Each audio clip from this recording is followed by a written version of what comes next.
사랑하는 성도 여러분, 안녕하십니까? 금요 성경 아카데미, 오늘은 유다서입니다. 유다서는 이단 및 죄에 맞서 싸우면서 참 신앙을 지키라는 예수님의 동생 유다의 서신서입니다.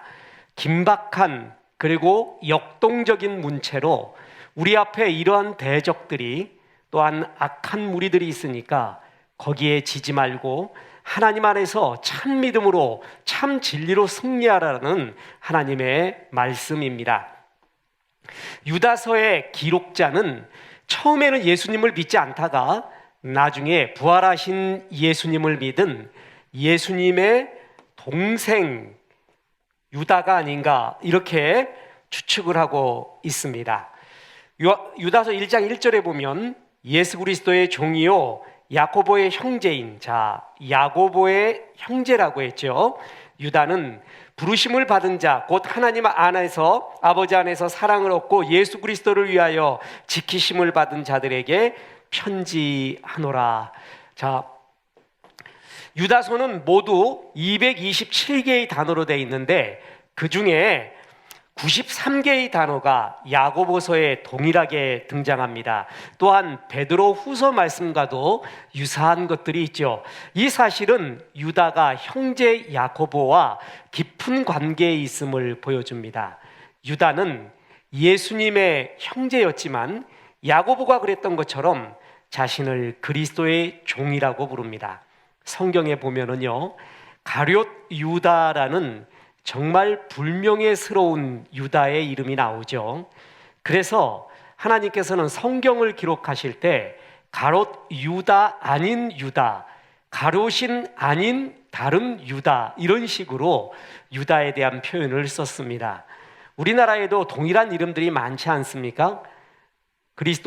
그때 당시 팔레스타인 지역에서도 유다라는 이름이 많이 있었습니다. 가롯 사람 유다가 아닌 예수님의 동생 유다, 그는 처음 예수님을 하나님의 아들로, 또한 그리스도로 믿지 않고 있다가 부활하신 예수님을 체험하고 난 다음에 그게 아니었구나 라는 걸 안 다음에 믿음의 종이 되고 겸손하게, 예수님이 예수님의 형제였음에도 불구하고 야고보가 그랬던 것처럼 자신을 그리스도의 종이라고 이렇게 표현을 합니다. 은혜 받은 사람의 공통점, 그것은 회개를 하고 항상 겸손하다라는 데 있습니다. 수신자는 아마도 팔레스타인에 있는 유대인 그리스도인들이 아닌가. 왜냐하면은 유다서 짧은 구절이지만 굉장히 구약적 배경을 알아야지만이 이해할 수 있는 그러한 구약적 배경의 이야기가 참 많이 나옵니다. 예를 들어 이집트, 소돔과 고모라, 천사장 미카엘, 모세, 가인, 발람, 아담의 7대손 에녹 등 유다서에는 구약의 내용이 아주 풍부하게 등장하는 걸 보면 이 편지 받는 사람들이 이 구약에 대해서 알고 있는 사람들이다. 그러면 뭘로 추측하죠? 유대인 그리스도인이 아닌가, 이렇게 추측을 하곤 합니다. 유다서는요, 문체가, 스타일이 굉장히 역동적입니다. 그래서 표현해 보면 은유적이고 생생한 문학적 표현이 많이 나오는데요, 암초, 목자, 바람에 불려가는 물 없는 구름, 캄캄한 흑암, 열매 없는 가을나무, 바다의 거친 물결, 유리하는 별들, 이렇게 참 은유적이고 문학적인 표현들이 많이 나옵니다. 즉 눈에 잡히는 듯한 생생한 표현들로서 하나님의 말씀을 긴박한 상황이다라는 것을 보여주고 있다라는 것이죠. 어떤 표현에 있어서 어떻게 말하느냐는 무엇을 말하느냐와 동일합니다. 어떤 문체로 표현했느냐는 그것을 표현하고 싶은 내용과 동일하다라는 것이죠. 유다서는 참 짧은 서신이지만 깊고 깊은 은유적, 문학적, 그리고 생생한 깊고 깊은 표현들이 참 많이 나옵니다. 그래서 읽고 보면은 느낌이 있어요. 귀에 쏙 들어와요. 하나님은 동일한 문체로 딱딱한 법률 용어로 쓰는 것이 아니라 아름답게 이 세상을 지었지 않습니까? 하나님의 형상대로 지음받은 인간도 하나님과 똑같이 아름다움을 느끼는 존재들이에요.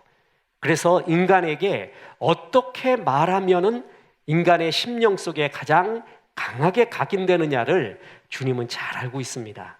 우린 이런 표현들을 굉장히 좋아하고 가슴 깊이 새기곤 합니다. 그래서 하나님은 이런 표현들을 유다서에서 쓰고 있다라는 것이죠. 또한 유다서는 현존하지는 않지만 초대 교부들이 그리고 그들 가운데 알려지고 사용되어진 비정경이라고 합니다. 위경과 외경이 있는데 위경은 가짜고요. 외경은 참 내용은 괜찮고 그렇지만 정경, 캐논에는 들어오지 않은 그것을 외경이라고 하는데 그 외경 중에 에녹서와 모세의 승천이라는 책을 인용하고 있다는 것도 성서학적으로 굉장히 중요한 의미를 가지고 있습니다. 에녹서가 뭡니까? 모릅니다. 모세의 승천기는 뭐죠? 모릅니다. 그런데 유다서에 보면 에녹서의 내용 일부와 모세의 승천 일부가 기록되어 있다는 것입니다. 자, 이런 것들의 신학적 의미가 무엇인가? 그것은 좀 더 깊은 신학적 교양과 깊은 신학적 영역이라서 절제합니다. 어찌됐든 짧은 서신서 하나에 하나님께서는 긴박한 심판 그리고 참 진리를 역동적으로 세우라는 하나님의 생생한 문체로 유다서를 기록했다라는 것을 볼 수가 있습니다. 유다서는 원래 일반적인 구원에 대하여 쓰려고 했습니다. 그걸 편지에 써 있어요. 그런데 주제를 바꿔서 믿음의 도를 위하여 힘써 싸우라라는 내용으로 턴하게 됩니다.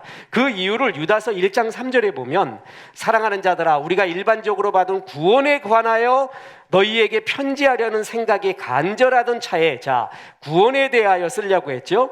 그런데 성도에게 단번에 주신 믿음의 도를 위하여 힘써 싸우라는 편지로 너희를 권하여야 할 필요를 느꼈노니 이걸 보면서 이런 생각도 합니다.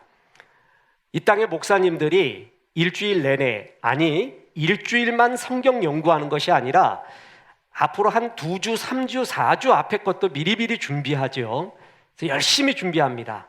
이것이 하나님이 이 교회 공동체에 주시는 주의 말씀인가 최선을 다해 준비를 합니다. 기도합니다. 설교는 fire on logic, logic on fire라고 했습니다. 불타는 논리, 불이 있는 논리라고 했습니다. 논리, 성경을 잘 알아야 돼요. 아무 말이나 해서는 안 돼요. 마음대로 영해라는 것을 해서 자기 마음대로 우화적으로 해석하면 안 됩니다. 성경에 대한 정확한 문법적 해석과 원어 분석을 하면서 논리가 있어야 돼요. 그러나 그것만 있어서는 안 됩니다. fire, 불이 있어야 되죠. 그런데 불과 논리만 있다고 되는 게 아닙니다. 어떨 때 저도 그런 경험을 해봤는데요. 토요일 날 준비가 다 됐어요. 아니 금요일 날 다 됐어요. 그런데 이게 아닌 것 같아요. 지금 우리 교회에 이것이 가장 필요한 주의 말씀인 것 같은 느낌, 생각, 강한 성령의 조명이 올 때가 있습니다. 그때는 어쩔 수 없습니다. 바꿔버려야 됩니다. 이거 준비했으니까 끝까지 이걸로 해야 돼. 그것이 질서야가 아닙니다. 그때마다 성령이 주시는 중요한 임팩트들이 있을 수가 있습니다. 맨날 그렇다면 문제죠. 그러나 이것이 다가올 때는 그 음성이 굉장히 중요한 그때 그 교회에 필요한 말씀인 경우가 많이 있습니다. 내가 구원에 관하여 쓰려고 했는데 이제 생각을 바꿔 힘써 싸우라는 편지를 너희에게 보내야 될 필요를 느낀다.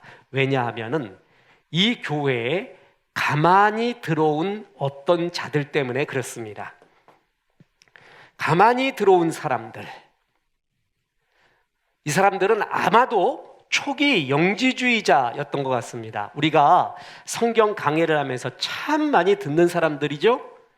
영지주의자, 요한도 그랬고 바울도 그랬고 지금 유다도 그렇고 베드로도 그렇고 초대교회를 가장 좀먹고 있는 것이 영지주의, 바로 이런 강력한 이단, 오늘날에도 그 잔해가 있습니다.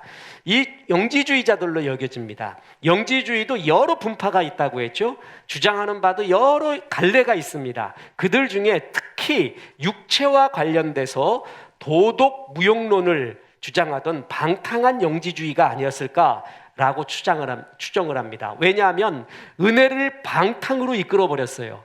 육체는 아무것도 아니니까 육체는 마음대로 살아야 된다라고 하는 말도 안 되는 논리를 피면서 도덕 무용론, 하나님의 은혜를 방탕한 것으로 바꿔버리는 악한 무리였습니다. 그러면서도 자기들의 논리가 있죠. 이래서 더욱더 악한 것입니다. 이런 사람들이 들어왔습니다. 유다서 1장 4절에 보면은 이는 가만히 들어온 사람 몇이 있습니다.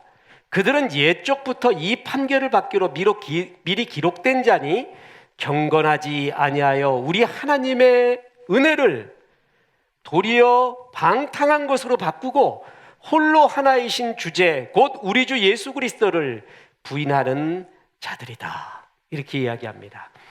은혜라는 말이 얼마나 좋아요. 은혜라는 말을 앞세워서 방탕한 것으로 만들어버리는 무리들, 정말 악한 무리들이죠.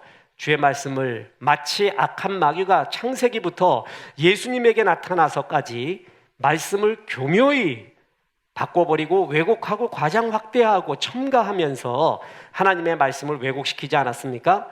그런 무리들, 하나님의 신구약을 통틀어 가장 아름다운 은혜의 교리마저 방탕한 것으로 바꿔버린, 은혜지 모든 게 은혜야 하면서 마음대로 삽니다. 그래서는 안 된다는 것이죠. 바로 이러한 초기 영지주의자들이 가만히 들어오게 되었습니다. 그래서 하나님은 유다를 통해서 일반 구원에 대해서 쓸까 하다가 아니야, 지금 그럴 때가 아니구나. 지금 가장 긴박한 것이 이거야. 믿음의 참 도리를 세우고 그 안에 굳건히 서라. 이 사람들은 악한 존재들이다. 그리고 그 악한 존재들, 이 사람들을 가까이 하지 말고 멀리하고 배격하라라고 하면서 그 악한 존재들을 구약에서부터 쭉 끌어냅니다. 구약에 이런 악한 존재들이 있는데 그 존재들이 지금 너희가 직면하고 있는 가만히 들어온 자 몇과 똑같다. 이렇게 표현하고 있는 것이 유다서라는 것입니다. 자, 즉 육체란 악한 것이고 어떻게 사용하든 구원과 관계가 없기 때문에 방탕하고 부도덕하게 살아도 된다라고 하는 방탕 영지주의, 은혜를 방탕으로 바꿨습니다. 이들은요, 교회의 분열을 일으킵니다. 원래 악한 무리들의 특징이 분열입니다. 분열할 때도 혼자 하지 않죠. 악한 행위는 항상 공동체로 합니다. 항상 자기에게 동조하는 무리를 모아요. 그래서 끼리끼리 만나갖고 그 짓을 합니다. 그러니까 분열을 일으키고요, 알지 못하는 기독교 교회를 접할 때는 비방을 하게 되고요, 또한 이들은 원망하고 불평하고 할 거 다 하죠. 악한 거 다 하고 있습니다. 그러면서 공동체를 굉장히 이간하고 공동체를 선한 공동체가 아닌 불평, 불만하고 비방하고 분열을 일으키는 그러한 공동체로 바꿔가고 있는 악한 무리들이 들어왔습니다. 이때 하나님은 급변하게 유다의 서신을 바꾸게 됩니다. 우리가 지난 수요일 날 헤렘에 대해서 배웠습니다. 헤렘, 가나안 7족속을 남녀노소 짐승까지 진멸하라. 그것의 의미를 보았죠. 그것은 이방 족속뿐만이 아니라 이스라엘 내에도 가해진 하나님의 명령입니다. 잔인해 보이는 것 같아도 그렇지 않다고 했습니다. 그것의 의미, 주신 이유는 초기에 죄악은 완전히 뿌리를 뽑으라는 것입니다. 그것을 남겨놨다가 그 다음에 공동체가 입게 될 말도 못하는 지옥불 같은 체험과 어려움과 분열, 하나님은 그것을 완전히 제거하라. 그걸 강력하게 말한 것이 헤렘이었습니다. 그래서 공동체여, 너는 완전히 순결한 헌물로 나에게 바쳐진 존재가 되라. 그래서 헤렘은 두 가지 의미가 있대, 그렇죠?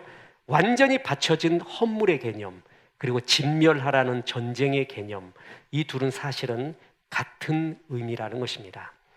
하나님이 유다에게 그 편지 쓰지 마라. 지금 그 공동체에서 제일 필요한 것은 바로 이런 자들을 배격하고 참 믿음을 세우는 것이다. 그걸 먼저 써라. 그래서 유다서가 기록되게 된 것입니다. 유다서 1장 16절에 보면 이 사람들은 보세요. 원망하는 자며 불만을 토하는 자며 정욕대로 행하는 자라. 그 입으로는 자랑하는 말을 하며 이익을 위하여 아첨하느니라. 원래 원망하고 불평하는 사람들도요, 이유가 있습니다. 자기는 정당한 원망, 정당한 불만을 한다고 합니다. 그래서 좋은 말로 창조적인 원망, 창조적인 불평을 한다고 하죠. 잘 돌아보면 그렇지 않은 경우가 대부분입니다. 자기가 으뜸되고자 하는 정욕이 있고요, 자랑하고자 하는 마음이 있고요, 이 자기의 이득을 위해서 일하는, 말하고 있는, 행동하는 그런 경우가 참 많이 있습니다. 그래서 유다서는 이런 잘못된 교훈과 행동에 맞서서 믿음의 도를 위하여 힘써 싸우라 라고 말하고 있습니다.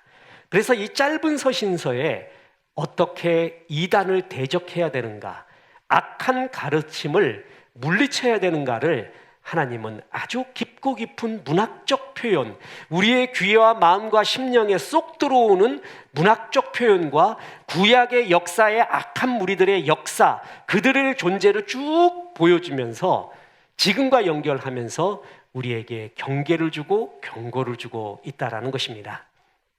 그래서 유다서 보면은요, 심판에 대한 이야기가 많아요. 옛날의 심판, 이러한 지금 들어온 악한 무리들처럼 그 무리가 옛날에도 있었다. 그 옛날에 심판받았던 사건을 얘기하고요, 지금 그 사람들도 심판받아야 된다. 또 미래도 심판받는다. 성도들아, 이제는 굳건하게 서라 라는 구조로 유다서가 되어 있습니다. 자, 유다서의 주요 구절, 주요 신학은요, 무엇보다도 너희는 걸림돌이 되는 존재가 되지 마라. 지금 유다서에 가만히 들어온 무리들, 그 무리들을 가리켜 주님이 표현하는 깊고 깊은 표현을 한번 보시기 바랍니다. 유다서 1장 12절에서 13절에 보면은요, 그들은 기탄 없이 너희와 함께 먹으니 너희의 애찬에 암초요, 자기 몸만 기르는 목자요, 바람에 불려가는 물 없는 구름이요. 멋지지 않습니까? 죽고 죽고 뿌리까지 뽑힌 열매 없는 가을나무요, 자기의 수치의 거품을 뿜는 바다의 거친 물결이요, 영원히 예비된 캄캄한 흑암으로 돌아갈 유리하는 별들이라. 참 깊고 깊은 표현이죠. 어떤 분이 요걸 가지고 소논문을 쓴 걸 봤습니다. 아, 이게 악한 무리의 특징이구나. 나중에 보면은 또 세 무리에 대해서 이야기하거든요. 하나님을 대적한 세 가지의 길, 이것은 굉장히 우리 가슴에 새겨야 될 세 가지 나쁜 길의 상징, 악의 상징들이 또 나오는데, 이렇듯 유다는 구약에 나온 악한 무리들, 악한 거짓 교사들을 등장시키면서 지금 그러한 자들이 나타났으니 경계하라. 너희들은 이런 자들을 분별하라. 하나님의 믿음 안에 굳건히 서라 라고 이렇게 표현하고 있습니다. 들어온 자들을 이렇게 표현하고 있죠. 이거 가지고 설교 하나하나가 다 가능합니다.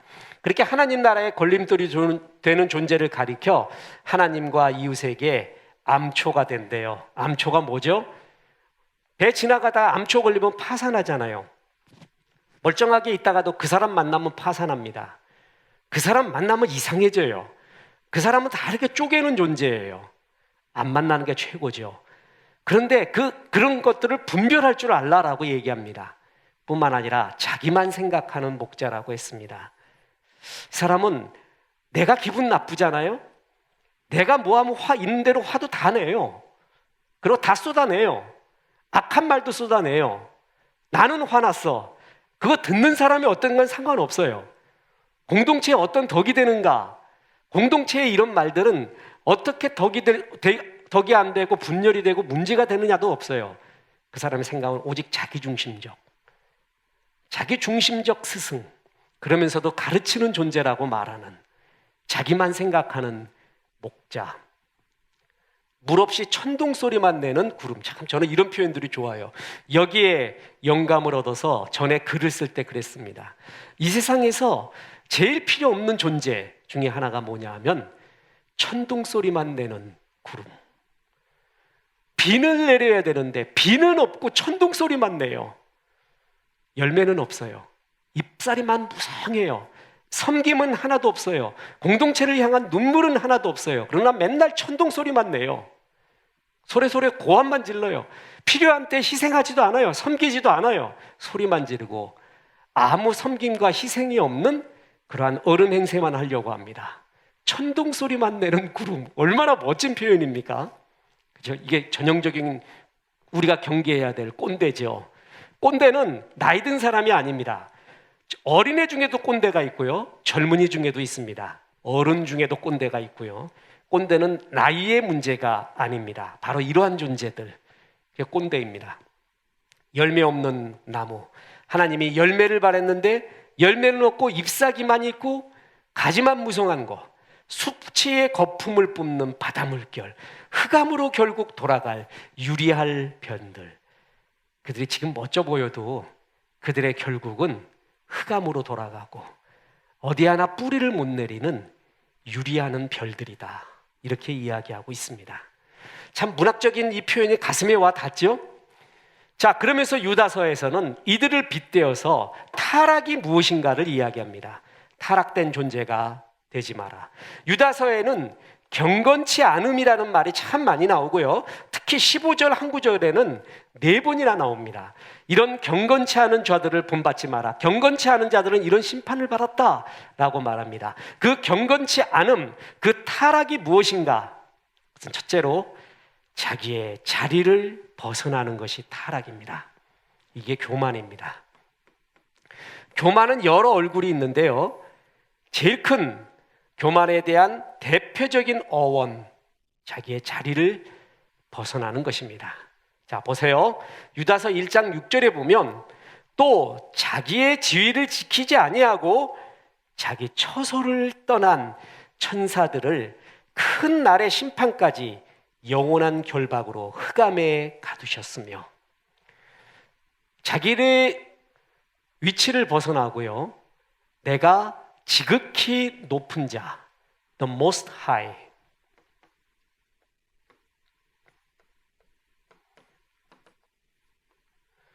지극히 높은 자와 비길이라.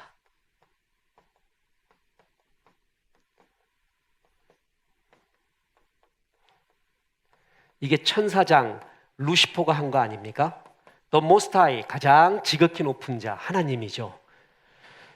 이 천사장 루시퍼가 자기의 위치를 떠나게 됩니다.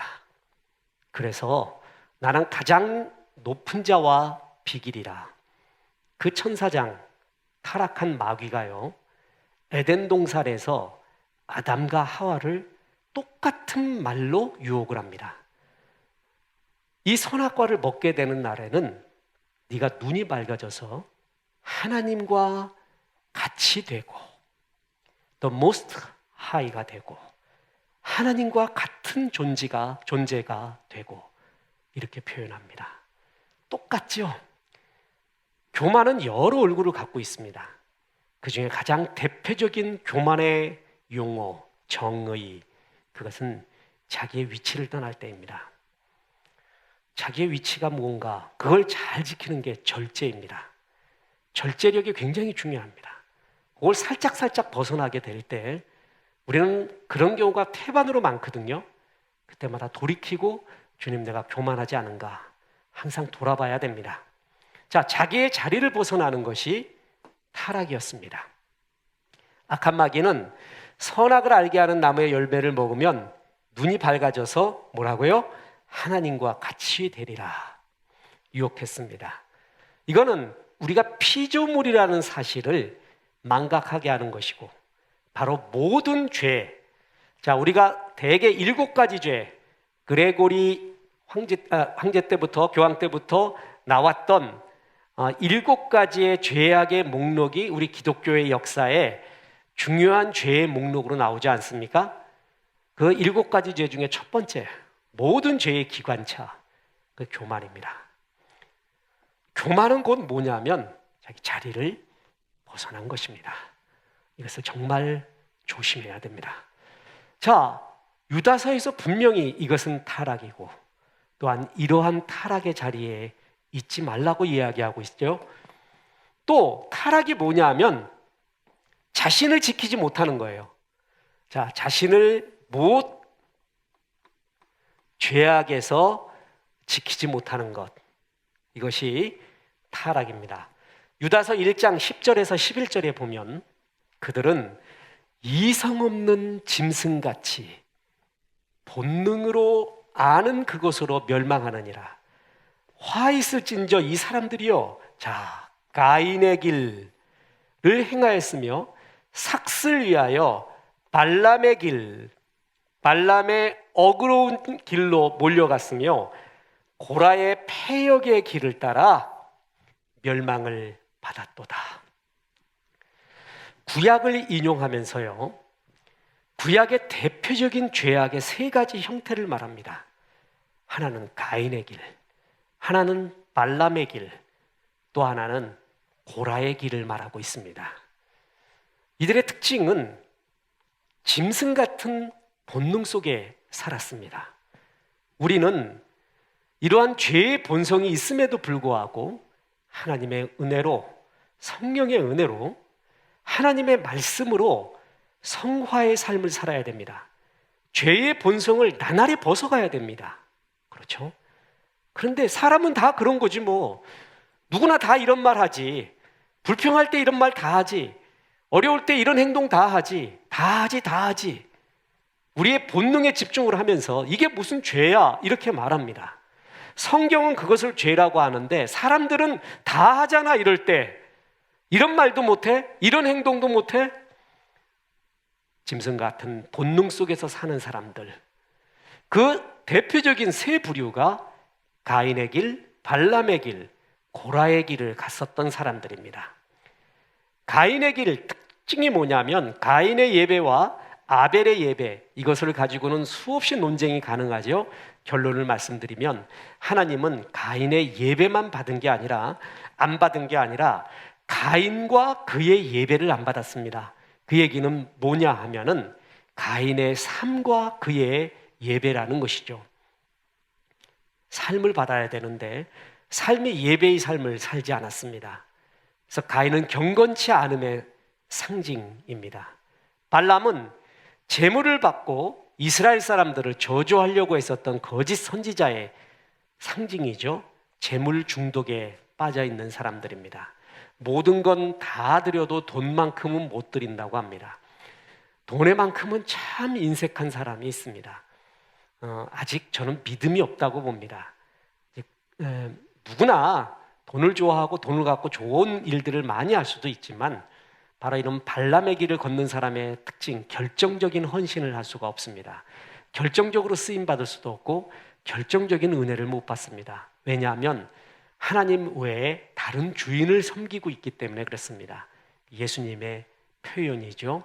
재물 중독에 빠져 있는 사람, 그 사람들의 특징은 항상 생활의 염려로 자기가 많이 가지고 있음에도 불구하고 항상 염려와 근심으로 자기를 찔렀도다라고 말합니다. 하나님의 생명의 열매는 못 걷고 바로 이런 물질의 중독, 물질의 노예가 되어 있는 발람, 그리고 고라는 대표적으로 하나님을 거역한 상징입니다. 그래서 교만의 상징입니다. 가인의 길, 발람의 길, 고라의 길, 이런 길들을 걸은 사람들이 있는데 그들은 성화되지 아니하고 짐승과 같은 본능으로 살았던 사람들이다. 그 얘기는 뭐죠? 우리 속에 있는 본능, 죄의 본성이 이렇다라는 것입니다. 성화는, 신앙은 이것을 벗어가야 된다라는 것입니다.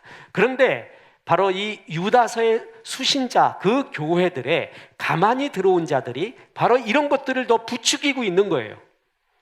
그래서 이런 것들과 경계해라. 이것은 자신을 이 죄의 본성에서 지키지 못하는 것은 바로 타락이다, 이렇게 말합니다. 뿐만 아니라 우리가 하는 일과 우리의 하는 말까지도 문제가 됩니다. 자, 일과 말을 제어하지 못하는 것, 그게 타락입니다. 유다서 1장 15절에 보면 이는 뭇 사람을 심판하사 모든 경건하지 않는 자, 자, 경건하지 않는 계속 나오죠? 자가 경건하지 않게 행한 모든 경건하지 않은 일과 또 경건하지 않은 죄인들이 주를 거슬려 한 모든 완악한 말로 그들을 정죄하려 하였느니라. 유다서에는 경건하지 않다라는 표현들이 많이 나온다고 했죠. 그 중에 이 15절에는 바로 이렇게 많이 등장하고 있습니다. 경건하지 않은 사람들이 경건하지 않았던 일, 경건하지 않았던 말. 어떤 사람은 나는 일은 정확하게 했대요. 나쁜 일을 안 했대요. 근데 그 사람 말은 항상 부정적이에요. 하나님을 대적하고 이웃을 사랑하지도 않고 말의 스타일이 꼭 바리새인이에요.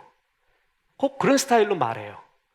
근데 일은 어떤 일 맡겨놓으면 똑소리도 내고 일 갖고 타락하지 않았대요. 근데 하나님이 두 가지를 심판합니다.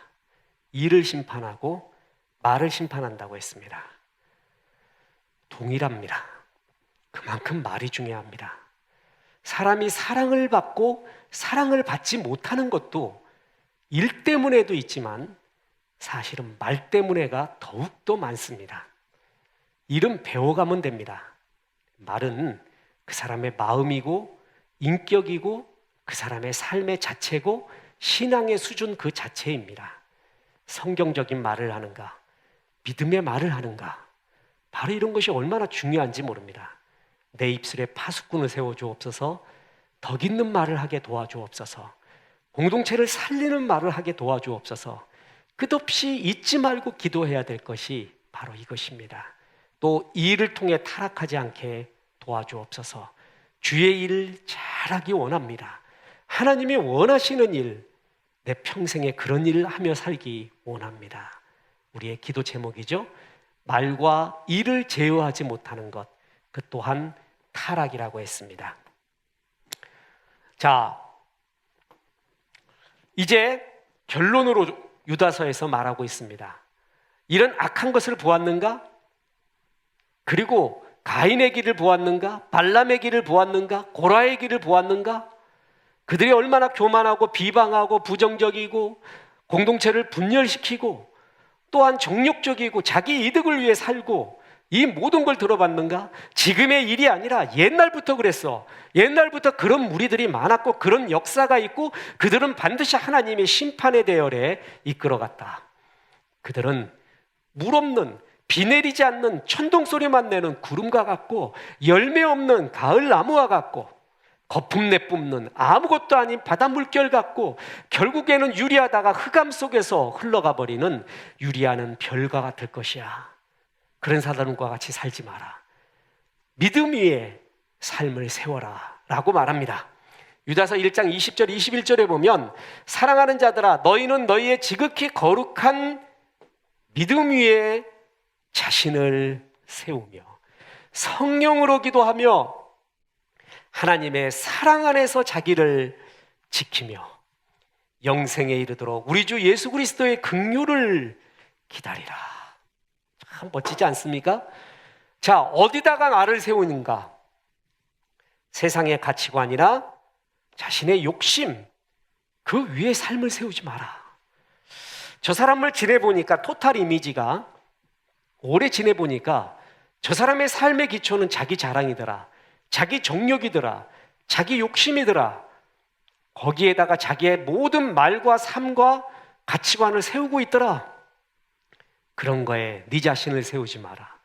믿음 위에 세워라. 그런 주초 위에 삶을 세워라. 성령으로 기도하라 그랬죠? 자기 마음대로 기도하는 것이 아니라 성령으로 기도하라. 믿음으로 기도하라. 주님 안에서 기도하라. 말씀 안에서 기도하라. 거의 동일한 말입니다. 언젠가 이 성령으로 기도하라는 것에 대해서 말씀을 나누겠습니다. 아주 쉽게 이야기하면 하나님의 말씀으로 기도하라. 주의 말씀이 가득 차서 그 말씀을 이루어 달라고 기도하라. 그리고 네 자신을 지키되 사랑 안에서 지켜라. 네 자신은 하나님이 사랑한다라는 확신 속에서 지켜갈 수가 있습니다. 이 사랑의 확신, 존재의 확신이 우리 삶을 얼마나 힘있게 만드는지 모릅니다. 나는 사랑받는 존재야. 나를 가장 사랑하는 하나님의 사랑이 날 붙잡고 있어. 그게 진짜 나를 지키는 일입니다. 그리고 우리가 진짜 기다려야 될 것, 그리고 우리가 늘 바라야 될 것이 바로 긍휼입니다. 이것은 기다리다라는 것은 바란다라는 의미입니다. 하나님, 이거 주십시오. 이거 주십시오. 제일 달라고 하는 것이 바로 긍휼입니다. 지난번에 얘기했죠. 구약에서 그를 기억하사, 그러면 그 다음에는 하나님의 역사가 반드시 나타납니다. 신약에서는 예수님이 그를 불쌍히 여기사 하고 난 다음에는 그 다음에 분명히 역사가 일어납니다. 나를 기억하여 주옵소서, 불쌍히 여겨 주옵소서. 이 기도처럼 하나님의 긍휼을 기도하는 것처럼 위대한 기도는 없습니다. 이 긍휼을 바라지 않는 사람이 있어요. 그게 바리새인이에요. 나는 항상 멋있대요. 주님의 긍휼 같은 건 저 사람이나 줘버려. 자기의 멋있음에, 말도 안 되는 멋있음에 취해 있는 사람, 주님의 긍휼이 필요 없는 사람, 이 사람처럼 불쌍한 사람은 없습니다. 자기는 의인이라고 생각하고 있는 이 사람처럼 불쌍한 사람이 없습니다. 하나님의 믿음 위에 자신을 세워가십시오. 성령 안에, 말씀 안에 항상 기도하고 나를 하나님의 사랑이 지켜주고 있다는 확신이 들고 늘 주님의 긍휼을 기다려라. 이것이 믿음 위에 삶을 세우는 길입니다. 보십시오. 끝으로 말씀을 전합니다.